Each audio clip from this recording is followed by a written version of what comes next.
ലിജു ടോക്സിലേക്ക് ഏവർക്കും സ്വാഗതം. ഇന്ന് അന്താരാഷ്ട്ര വനിതാ ദിനമാണ്. ആദ്യമായിട്ടാണ് ഒരു ലോങ് വീഡിയോ നമ്മൾ ഈ ചാനലിൽ അപ്ലോഡ് ചെയ്യുന്നത്. ഈ സമയം ഒരു സംഭവം ഓർമ്മ വരികയാണ്. ഒരു സാധാരണ കുടുംബം. ആ കുടുംബത്തിൽ അമ്മയുണ്ട്, മകനുണ്ട്.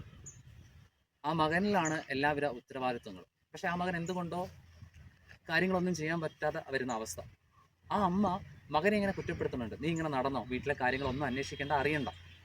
ആ സമയം ഒരു ചെറിയൊരു സമയം കിട്ടിയപ്പോൾ മകൻ പെട്ടെന്ന് പ്ലാവിൻ്റെ മുകളിലേക്ക് കയറുകയാണ്. എന്തോ ചക്ക അടത്തുന്നതിനോ അല്ലെങ്കിൽ അതിൻ്റെ ഇല അടത്തുന്നതിനോ വേണ്ടിയിട്ടാണ് മകൻ ആ പ്ലാവിൻ്റെ മുകളിലേക്ക് കയറുന്നത്. ആ സമയത്ത് അമ്മ ഓടി വരികയാണ്. ഓടി വന്നിട്ട് പറയാണ്, മകനെ സൂക്ഷിക്കണമേ എന്ന് പറയുകയാണ്.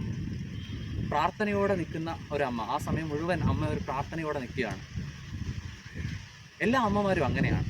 നമ്മളോട് ദേഷ്യങ്ങൾ കാണിക്കും, പിണക്കങ്ങൾ കാണിക്കും, കുറ്റങ്ങൾ പറയും, പരാതികൾ പറയും. പക്ഷേ ഒരാപത്ത് ഘട്ടത്തിൽ നമ്മളെ സഹായിക്കുവാൻ, നമ്മളോടൊപ്പം നിൽക്കുവാൻ ആ അമ്മമാരെ ഉണ്ടാകും. ഇന്നത്തെ ഈ വനിതാ ദിനത്തിൽ ഈ അമ്മമാരെ സ്മരിക്കുകയാണ്. എല്ലാ അമ്മമാർക്കും വനിതാ ദിനത്തിൻ്റെ എല്ലാവിധ ആശംസകളും നേരുന്നു. Happy women's day.